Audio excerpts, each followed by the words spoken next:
నమస్తే, welcome to 1 TV news.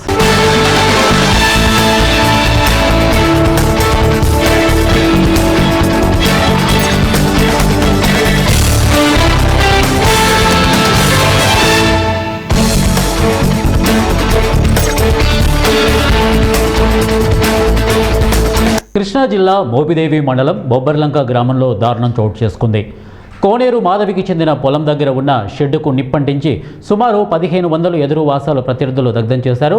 అదే గ్రామానికి చెందిన బలరామకృష్ణ ప్రసాద్, అతని కుమారులైన బాలతేజ, భార్గవులతో వ్యవసాయ భూములకు సంబంధించిన వివాదాలు ఉన్నాయి.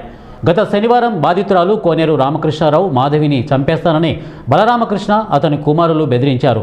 తనకు ప్రాణహాని ఉందని, వారి నుండి రక్షణ కల్పించాలని కోరుతూ పోలీస్ స్టేషన్లో బాధితురాలు కోనేరు మాధవి ఫిర్యాదు చేశారు. బాధితురాలు కోనేరు మాధవి పోలీస్ స్టేషన్లో ఫిర్యాదు చేయడంతో ఆగ్రహించిన బలరామకృష్ణ, అతని కుమారులు కలిసి కోనేరు రామకృష్ణారావు మాధవి పొలంలోని 1500 ఎదురు వాసాలను, షెడ్డును, విద్యుత్ వైర్లు తగలబెట్టి ట్రాన్స్ఫార్మర్ను ధ్వంసం చేశారు. తనకు ఆస్తి నష్టం కలిగించడంతో పాటు తనను చంపేస్తానని బెదిరిస్తున్న బలరామకృష్ణ ప్రసాద్, అతని కుమారులైన బాలతేజ, భార్గవులను పోలీసులు అరెస్టు చేసి తనకు రక్షణ కల్పించి చట్టపరమైన చర్యలు తీసుకోవాలని బాధితులు కోనేరు రామకృష్ణారావు మాధవి కోరుతున్నారు. మాకు బొబ్బర్లంక గ్రామం, మాకు బొబ్బర్లంక గ్రామం కొక్కిగడ్డ పొలంలో, కొక్కిగడ్డ ఊళ్ళో సర్వే నెంబర్లో ఉన్న పొలం 2 ఎకరాల పెంచి, దాన్ని మేము వేరే పని ఏం లేదు, మాకు వ్యవసాయ పనులు చేసుకుంటూ ఉంటాం మా చేలో మేము. దాన్ని మా పక్క రైతు దౌర్జన్యం చేస్తాను మా మీద, పైరు వేసుకోనివ్వకుండా.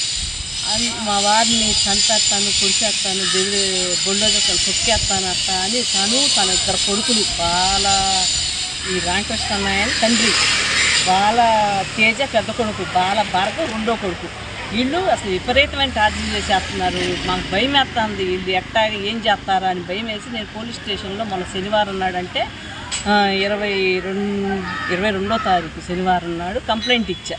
మమ్మల్ని రక్షించండి, మాకు ప్రొటెక్షన్ ఇవ్వండి, మాకు వీళ్ళ వల్ల ఇట్లా భయం వేస్తుంది, మా వారిని ఇట్లా బెదిరించారు, చంపేస్తాం, పొడిచేస్తామని, మమ్మల్ని రక్షణ కల్పించండి, మా చేతిలో పైరు వేసుకునే ఏర్పాటు చేయండి అని అన్న.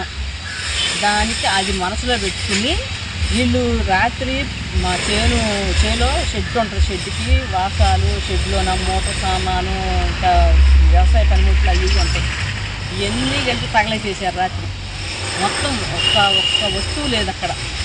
1000 వాసాలు, ఇక సామాను ఏంటి, పవర్ స్పేర్లు, మోటార్కి సంబంధించిన అన్నీ, కరెంటు మోటార్తో సహా మొత్తం అంటించేశారు. అందుకని పోలీస్ స్టేషన్లో ఈ దగ్గర 3 లక్షల రూపాయల ఆస్తి నష్టపరిచారు. ఈ విషయమే ఎస్పీ పోలీస్ స్టేషన్కి వచ్చాను. పోలీసు వారిని కేసు నమోదు చేయమని చర్య తీసుకోమని కోరుతున్నాను. ఏలూరు జిల్లా ముదినేపల్లి మండలం వడలి గ్రామంలో విషాదం చోటు చేసుకుంది. కిడ్నీ ఫెయిల్యూర్ కారణంగా ఇక్కడ పేద మహిళ ఇందుపూరి పాపయ్యమ్మ మరణించారు. ఈ దుఃఖ సమయంలో అమరావతి అంబాసిడర్, వైద్య విద్యార్థిని అంబుల వైష్ణవి అందించిన మానవత్వం పలువురి హృదయాలను తాకింది. వడలి గ్రామానికి చెందిన ఇందువూరి పాపయ్యమ్మ గత కొంతకాలంగా కిడ్నీ ఫెయిల్యూర్ వ్యాధితో బాధపడుతూ ఈరోజు ఉదయం తుదిశ్వాస విడిచారు. సుమారు 55 సంవత్సరాల వయసున్న పాపయ్యమ్మకి 10 ఏళ్ల క్రితమే భర్త చనిపోవడంతో అప్పటి నుండి ఆమె తన పిల్లలతో కలిసి పేదరికంలో జీవనం సాగిస్తున్నారు. అత్యంత పేదరికం కారణంగా ఆమె కుటుంబం అంత్యక్రియలు నిర్వహించడానికి కూడా ఆర్థికంగా ఇబ్బంది పడుతున్న పరిస్థితి. ఈ విషయాన్ని తెలుసుకున్న అమరావతి అంబాసిడర్ మరియు వైద్య విద్యార్థిని అయిన అంబుల వైష్ణవి తండ్రి అంబుల మనోజ్ వెంటనే స్పందించారు. మానవతా దృక్పథంతో వైష్ణవి ఆ కుటుంబానికి అండగా నిలబడ్డారు. పాపయ్యమ్మ దహన సంస్కారాల కోసం ఆమె తక్షణ సహాయంగా 5,000 రూపాయలు ఆర్థిక సహాయాన్ని అందించారు. వైష్ణవి అందించిన ఈ సహాయం పాపయ్యమ్మ కుటుంబానికి ఎంతో ఊరటనిచ్చింది. ఈ క్లిష్ట సమయంలో వైద్య విద్యార్థిని అంబుల వైష్ణవి చూపిన ఉదారత, ఆమెలో ఉన్న సామాజిక బాధ్యతను, దయార్థ హృదయాన్ని తెలియజేస్తోంది.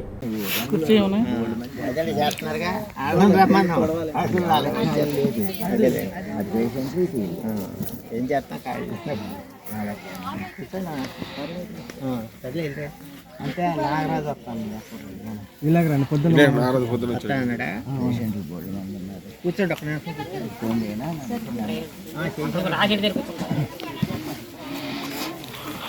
వైఎస్ఆర్సీపీ రాష్ట్ర ప్రధాన కార్యదర్శి గడికోట శ్రీకాంత్ రెడ్డి మీడియాతో మాట్లాడారు. రైతులు రాష్ట్రంలో చాలా మేర పంటలు సాగు చేయగానే లేదన్నారు. ఇక అన్నమయ్య జిల్లాలో కనీసం 10% కూడా పంటల సాగు జరగలేదన్నారు. మామిడి రైతులకు డబ్బు ఇచ్చాను అంటారు, కానీ ఎవరికిచ్చారో చెప్పాలని కోరారు. అన్నదాత సుఖీభవ మొదటి ఏడాది ఎగ్గొట్టారని అన్నారు. చంద్రబాబు ముఖ్యమంత్రిగా ఉన్న అన్ని సందర్భాల్లో రైతులు ఇబ్బందులు పడుతూనే ఉన్నారని అన్నారు. నుంచి 10,000 రూపాయలు మాత్రమే ఇచ్చాడు. 30,000 రూపాయలు ప్రతి రైతుకు బాకీ పడ్డాడు రైతు భరోసా కింద. అది ఒక పక్కనైతే విత్తన సేకరణ అటువంటిది దాదాపు లేదు. తర్వాత విత్తన పంపిణీ కార్యక్రమాలు అయితే ఎక్కడ కూడా సబ్సిడీలో సరైనటువంటి రైతులకు అందించిన ప్రక్రియ లేదు. ఎరువులు చాలా ఘోరమైనటువంటి పరిస్థితి. ఏ రకంగా చూసుకున్నా ఈరోజు రైతు బాగుంటే ఊర్లు బాగుంటాయి, వ్యాపారస్తులు బాగుంటారు, అన్ని రకాలుగా కూడా కొంచెం మేలు జరుగుతుంది. ఆ రైతు సంతోషం ఉంటేనే జరుగుతుంది. కానీ ఈ ప్రభుత్వం చంద్రబాబు నాయుడు గారు ఎప్పుడు ప్రభుత్వంలో ఉన్న రైతు ముఖంలో కళ ఉండదు. ఎందుకంటే పండించేటువంటి ఆయనకు మనస్ఫూర్తిగా ఏది సాయం చేయడు రైతులు. ఆయన దాదాపు 16 సంవత్సరాలు ముఖ్యమంత్రిగా ఉన్నాడు. ఏ సంవత్సరం కూడా రైతు పూర్తి స్థాయిలో సంతోషపడినటువంటి రోజే లేదు. ఇటువంటి పరిస్థితులు ఆయన ఏర్పరిచాడు. మళ్ళీ రైతాంగాన్ని ఆదుకునే పరిస్థితులలో పూర్తిగా విఫలమై మళ్ళీ ఈరోజు గాలి కబుర్లు చెప్తున్నాడు అన్ని చేసేసినట్టుగా. ఇది ఎంత అన్యాయం చూసుకోండి. ఈరోజు ఈ అన్నమయ్య జిల్లాలో 10 నుంచి 15% పంట ఖరీఫ్ పంట వేసుకోగలిగారంటే ఆ రైతుల పరిస్థితి ఎలా ఉంటుంది? ఈ వ్యవసాయం పైన ఆధారపడిన కుటుంబాలను ఏ రకంగా ఆదుకోవాలన్నటువంటిది ఏ రోజన్నా మాట్లాడా?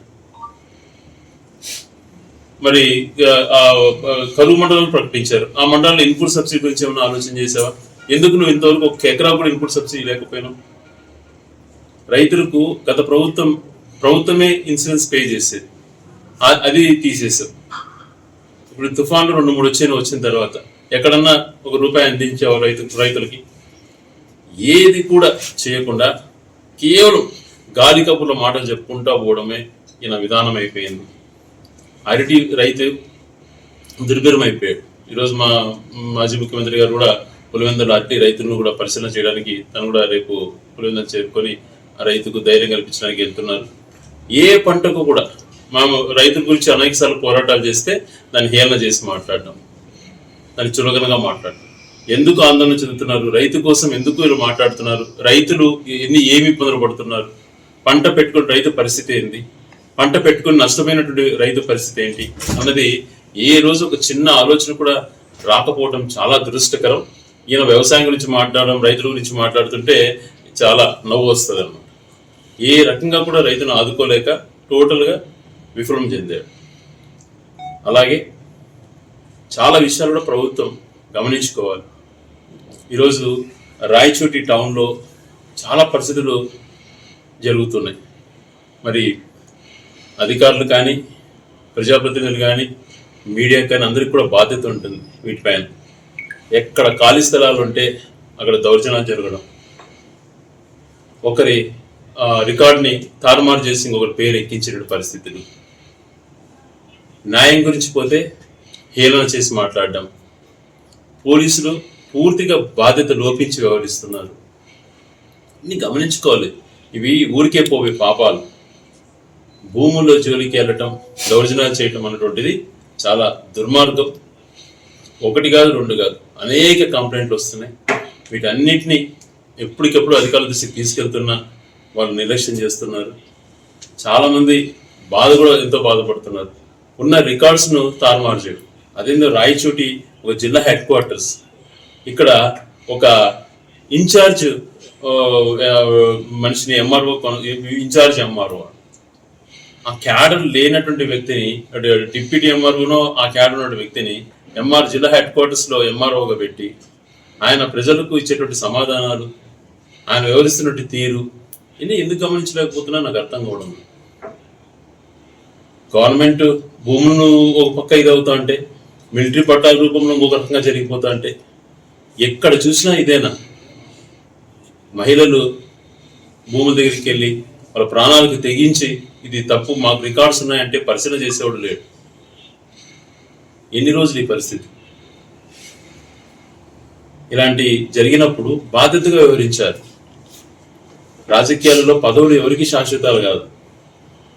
రేపు పొద్దున నష్టపోయినటువంటి వ్యక్తులు జీవితాంతరం వాళ్ళ కుటుంబాలు ఎలా అవుతాయో, వాళ్ళకు మనం చేసేటువంటి ద్రోహాలు ఎలా ఉంటాయో కూడా గమనించుకోవాలి. చాలా చోట్ల చూస్తున్నాం, అదే గ్యాంగ్ లేకపోతానే 100-150 మంది బ్యాచ్ తయారైపోయి అల్లరిగా ఈ గంజాయి బ్యాచ్ టైప్ అయినారు. దౌర్జన్యాలు చేయడం, షెడ్లు కొట్టేయడం, ఏంటివి పనులు? ఒకవేళ రికార్డు పరంగా మీకు ఏదైనా కరెక్ట్గా ఉంటే దాన్ని చూపించి అధికారుల సమీక్షలో చేయాలి. కానీ అధికారులే ఎంకరేజ్ చేసి ఇంకొకరు వర్గాన్ని తరిమి కొడుతూ ఎవరికైతే చేయాలనుకుంటున్నారో వాళ్ళతోనే చేయించేసి కార్యక్రమాలు చేయించడం ఎంతవరకు? ఒకటి నిజంగా ఒక బిల్డింగ్, ఒక కన్స్ట్రక్షన్ డెమాలిష్ చేయాలంటే ప్రాపర్ ప్రొసీజర్ ఫాలో అవుతున్నామా లేదా అన్నటువంటిది ఎందుకు అధికారులు గమనించుకోవట్లేదో అర్థం కావటం లేదు. ఇప్పటికే దేశంలోనే ఆంధ్రప్రదేశ్ స్థాయి లా అండ్ ఆర్డర్లో చివరి స్థాయికి వచ్చింది. ఇంకా ఎంతవరకు దిగజార్చాలనుకుంటున్నారో అర్థం కావటం లేదు. పోలీసులు అధికార పార్టీ వైపు కాదు, ప్రజల పక్షాన్ని నిలబడాలి, న్యాయం పక్కన నిలబడాలి. పోలీస్ వ్యవస్థ తప్పు చేసినప్పుడు భయపడించే విధంగా వ్యవహరించాలి.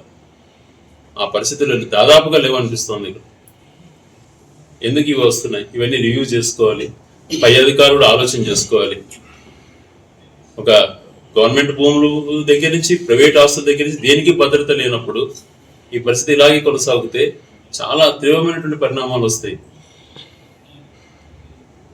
ఇది మంచి పద్ధతులు కాదు. ఎక్కడ ఇలాంటివి జరిగాయో విమర్శకు ప్రతివిమర్శ చేసి ఏదో మాట్లాడడం కాదు. జరిగేటువంటి వ్యక్తులకు, నష్టం జరిగినటువంటి వ్యక్తులు ఎవరెవరైతే ఇట్లాంటి కాంట్రవర్సీ అన్ని కూడా ఒకసారి అధికారుల సమక్షంలో కలెక్టర్ గారు జేసీనో ఆ స్థాయిలో జరగాలి. మరి డిఆర్ఓ గురించి అనేక రకాలుగా ఏందని చెప్తున్నారు. ఆయన కూడా ఏది సరైనటువంటి బాధ్యతగా వివరించట్లేదని. వీళ్ళకు అధికారులకు ఆ బాధ్యత లోపించినప్పుడు వ్యవస్థ నిర్వీర్యం అయిపోతాయి. ఇది మంచి పద్ధతి కాదు. ఎన్ని రోజుకు 5-6 చూస్తున్నాం. ఆ బ్యాచ్ ఏదైతే ఈ గంజాయి బ్యాచ్ ఉందో వీళ్ళే పగలగొట్టడం, వీళ్ళే తరలించకపోవటం, ఎక్కడో పక్క ఊళ్ళో పెళ్లిళ్ళు జరుగుతుంటే పోయి దళితుల పైన దాడులు చేసి కొట్టడం. ఎక్కడికి పోతున్నారు? ఎక్కడికి తీసుకెళ్లాలనుకుంటున్నారు? కాబట్టి దీన్ని సమిష్టిగా అందరూ కూడా బాధ్యత తీసుకుందాం. ఇలాంటివి రిపీట్ కాకుండా ఇట్లాంటి పనుల కోసం ఏర్పడిన గ్యాంగ్ను అణిచిపడేసే విధంగా కార్యాచరణ కూడా తయారవుతుంది. మంచి పద్ధతులుగా ఉండాలి. సామాన్య మానవుడు ధైర్యంగా బతికే పరిస్థితులలో ఉండాలి. భూముల్ని నా భూమిని చెప్పుకుంటే ధైర్యం కూడా లేనటువంటి పరిస్థితుల్లో, నా భూమి నాకు అన్ని రికార్డ్స్ ఉన్నాయంటే కూడా పంచాయతీలు చేస్తామని పిలిచేటువంటి సంఘటనలు రోజు జరుగుతూనే ఉన్నాయి. సో ఇవన్నిటికీ ఫుల్ స్టాప్ పెట్టాల్సినటువంటి పరిస్థితికి రావాలి. సో ఏదైతే ఇప్పుడు ఈ డెమాలిష్ చేసి దౌర్జన్యకరణ చేస్తున్నారో వాటిపైన ఎంక్వైరీ జరగాలి. న్యాయం ఎవరుకుంటే వాళ్ళకి చేయండి, రికార్డ్స్ పరంగా ఎవరుకుంటే వాళ్ళకి చూడండి. అంతేగాని అప్పటికప్పటికి ఆ రికార్డులు ముందు కాకుండా టెంపరీగా రికార్డులను తారుమారులు చేసేసి రెవెన్యూ అధికారులు అలాంటి చేయటం చాలా దురదృష్టకరమైన సంఘటనలు జరిగింది. సో ఈ కొత్తగా పాత రికార్డ్స్ తారుమారు చేసి ఇప్పుడు కొత్తగా ఎక్కించేటువంటి రికార్డ్స్ అన్నీ కూడా నోటెడ్ అయి ఉంటే భవిష్యత్తులో ఎక్కడున్నా కూడా తప్పు చేసిన వాళ్ళు ఎక్కడికి పోయినా వాళ్ళ శిక్ష ఖచ్చితంగా ఉంటుంది వాళ్ళకు. సో దయవుంచి అధికారులను కూడా వాళ్ళు దగ్గర పెట్టుకుని పనిచేయమని చెప్తున్నాం. మంచి న్యాయం అనేది ఆలోచన చేయమంటున్నాం. మీ స్వల్ప ఆదాయాల కోసం దిగజారి వ్యవస్థను ఇది చేసి కుటుంబాలను నాశనం చేయకండి. మంచి పద్ధతులు అవలంబించండి. లేని పక్షంలో ఇవన్నీ కూడా. భద్రాద్రి కొత్తగూడెం జిల్లా అశ్వారావుపేట మండలం నారంవారిగూడెంలో ఓ పొలం విషయంలో 2 వర్గాల మధ్య జరిగిన ఘర్షణ రక్తసిక్తమైంది. ఓ 5 ఎకరాల పొలాన్ని శ్రీహరి అనే వ్యక్తి వద్ద నారావారిగూడెం గ్రామానికి చెందిన మంగా వెంకటేశ్వర్లు, మంగా గణేష్లు కొనుగోలు చేశారు. ఇక కొనుగోలు చేసిన భూమిలో అరటి తోట వేశారు. ఈ భూమి తమదేనంటూ ఇదే గ్రామానికి చెందిన గేదెల విష్ణు కుటుంబం తమ వద్ద ఆధారాలు చూపిస్తున్నారు. 2 వర్గాల మధ్య పొలం మాదంటే మాదని ఘర్షణ పడుతూ పోలీసులను ఆశ్రయించారు. 3 నెలలుగా వీరి పంచాయతీ కొలిక్కి రాలేదు. ఇరు వర్గాలు పోలీస్ స్టేషన్లో ఒకరిపై ఒకరు ఫిర్యాదులు చేసుకున్న తర్వాత గేదెల విష్ణు తన కుమారుడు గేదెల సురేష్ అరటి తోటను నరికివేశారని మంగా వెంకటేశ్వర్లు, గణేష్ ఆరోపిస్తూ చేను వద్దకు వెళ్లారు. ఈ క్రమంలో ముందుగానే పొలంలో ఉన్న గేదెల విష్ణు కుటుంబ సభ్యులతో మాట్లాడే కొట్లాడే క్రమంలో ఇరు వర్గాలు ఘర్షణ పడ్డారు. ఈ ఘర్షణలో కర్రలతో కొట్టుకొని గొడవ తారాస్థాయికి చేరడంతో గేదెల విష్ణు మనవడు గేదెల వినయ్ కత్తితో మంగా వెంకటేశ్వర్లు మంగా గణేష్పై దాడి చేయడంతో ఇద్దరికీ తీవ్ర గాయాలయ్యాయి. తీవ్ర రక్తస్రావంతో కుప్పకూలిపోయిన ఇద్దరిని హుటాహుటిన అశ్వారావుపేట ప్రభుత్వ ఆసుపత్రికి తరలించారు.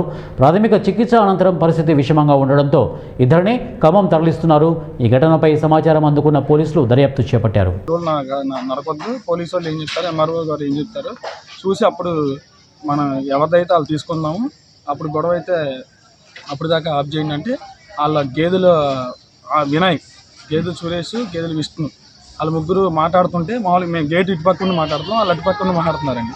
మాట్లాడుతుంటే గొడవలు వద్దు ఏమీ వద్దని ఒక పెద్ద ఆయన కృపాల కృష్ణ అని ఆయన మాట్లాడుతున్నారండి. మాట్లాడుతుంటే ఎందుకు ఆల్రెడీ స్టేషన్లో ఉంది కదా గొడవ, దీనికి మీరు అక్షయం నరకొద్దు, పచ్చని చేను మీద ఉంది కదా, గెల్లతో ఉంది కదా, మీరు నరకొద్దు దాన్ని, గొడవ ఏదైనా తేల్చాక అప్పుడు మీరు చేలోకి వస్తామో లేదా మేము చేలోకి వెళ్తామో, గొడవ ఇష్యూ అయిన తర్వాత అప్పుడు తేల్చుకుందాము, మీరు వాళ్ళ పంట మీద ఉన్న చేను నరకొద్దు అంటే వినయ్ అండి వాళ్ళ అబ్బాయి, సురేష్ వాళ్ళ అబ్బాయి అండి, వినయ్ కత్తి అమాంతంగా పట్టుకొచ్చేసి మా పెద్దనాన్నగారిని మా ఇద్దరు పెద్దనాన్నని నరికేసాడండి.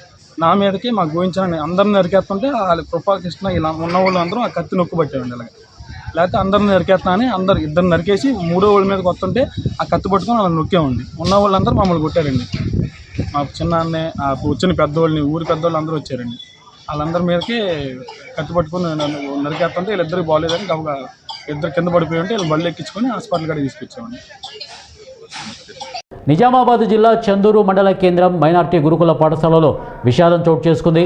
నిజామాబాద్కి చెందిన షేక్ మూసా 10వ తరగతి విద్యార్థి రాత్రి ఉరి వేసుకుని ఆత్మహత్య చేసుకున్నాడు. శుక్రవారం ఆధార్ అప్డేట్ కోసం ఇంటికి వెళ్ళి నిన్న సాయంత్రం స్కూల్కి వచ్చాడు. విద్యార్థులు పడుకునే రేకుల షెడ్డులోనే పైపుకు తువాలతో ఉరి వేసుకొని ఆత్మహత్య చేసుకున్నాడు. స్కూల్ కళాశాలలో 258 మంది విద్యార్థులు ఉన్నారు. ఇక పోలీసులు సంఘటనా స్థలానికి చేరుకొని మృతదేహాన్ని పోస్టుమార్టం నిమిత్తం నిజామాబాద్ జిల్లా ఆసుపత్రికి తరలించారు. ఆత్మహత్యకు గల కారణాలను అడిగి తెలుసుకుంటున్నామని ఇక సిఐ కృష్ణ తెలిపారు. విద్యార్థికి న్యాయం చేయాలని విద్యార్థి సంఘాలు స్కూల్ గేట్ ముందు ధర్నా నిర్వహించారు. ఈరోజు చంద్రు గ్రామంలోని తెలంగాణ మైనారిటీ రెసిడెన్షియల్ స్కూల్ హాస్టల్లో షేక్ మూసా అనే విద్యార్థి 10th క్లాస్ విద్యార్థి ఉరి వేసుకొని ఆత్మహత్య చేసినట్లు తెలిసింది. ఈ విషయమై మేము వచ్చి ఈ విషయంలో వాళ్ళ తదుపరి దరఖాస్తు తీసుకొని దర్యాప్తు ప్రారంభించినాము. డెడ్ బాడీని పోస్ట్మార్టం నిమిత్తం నిజామాబాద్ ప్రభుత్వ హాస్పిటల్ పంపడం జరిగింది. తదుపరి వివరాలు విచారణ అనంతరం తెలియజేయడం జరుగుతుంది. ఇవే బులెటిన్ అప్డేట్స్. నెక్స్ట్ బులెటిన్లో కలుద్దాం. Until then keep watching 1TV news. ప్రతిక్షణం ప్రజల పక్షం.